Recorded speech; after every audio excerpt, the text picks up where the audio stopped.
want to talk with you guys and have you kind of discuss the difference between disorder and dysphoria and let you kind of just jump right into that. I think, Melissa, you wanted to kind of touch on that here to start.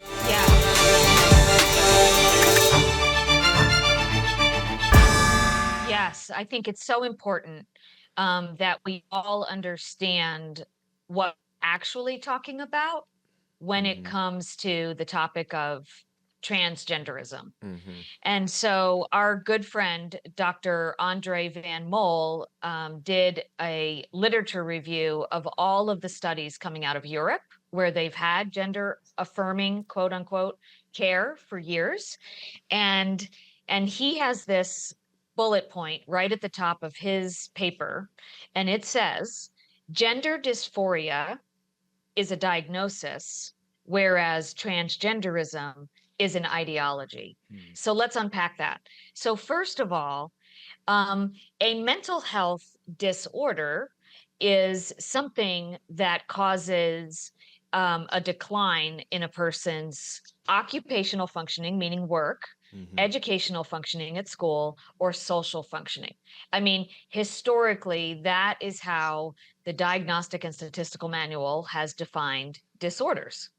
Well, in a revision of the DSM, I think it was from the DSM 4 to the DSM 5, which is the most recent edition, they took out gender identity disorder as a diagnosis and instead replaced it with gender dysphoria.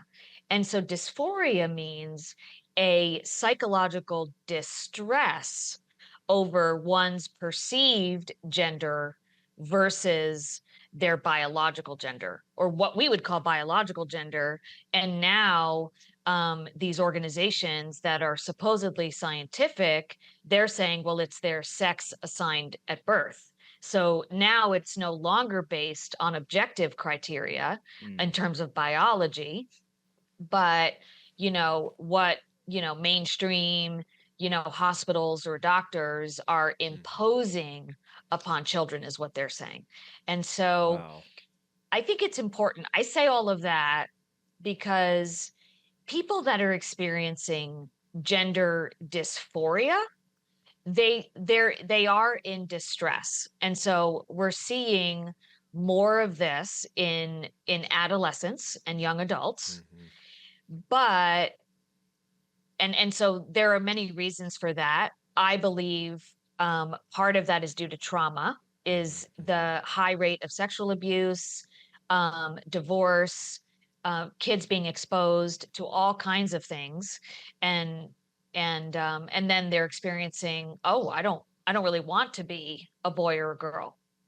Now, the problem is that there is an ideology going on that is actually wanting to swallow as many kids as possible, as young as possible, into believing that they are transgender, that in whatever way that means, that you maybe were assigned a girl at birth, but you're really a boy, or anyway, it could be anything on a spectrum. So that's the other complexity of it, Wow.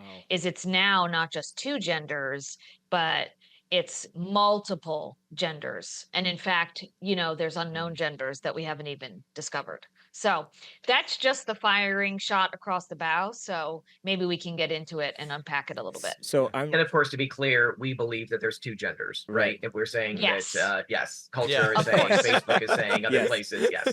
of course. Yeah. It's so I'm trying to unpack what Melissa just said, because the nuance in the word change is very interesting, but it's also really it's foundation shattering, because Yes. you're talking about a disorder, meaning, hey, this is inherently who you're supposed to be, and because you're having trouble accepting that, like that, there's something going on mentally that we need to address. Versus, hey, on paper, you are assigned this, and we know you're upset. So, I mean, you can change it if you want. So here you go.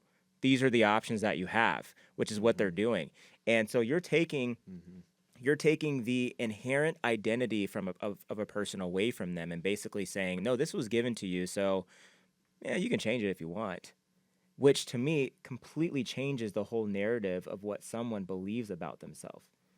If you know that's who you are and that's how it's supposed to be from a permanent standpoint, then that can be So addressed a little bit easier versus someone just saying arbitrarily this is what was given to you the moment you started breathing air and you were yeah, born. yeah. So now to me it's so diabolical in what they have done, because trying to unwrap that part versus coming from a place of at least there was a standard, an absolute that you could work back to.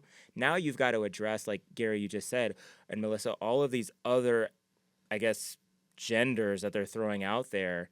And now the person's saying, well, why can't I be this or that or this other person? And it's turned Right. into this entire mess. And I can see now why this transgenderism thing is much more diabolical than probably what we could even imagine.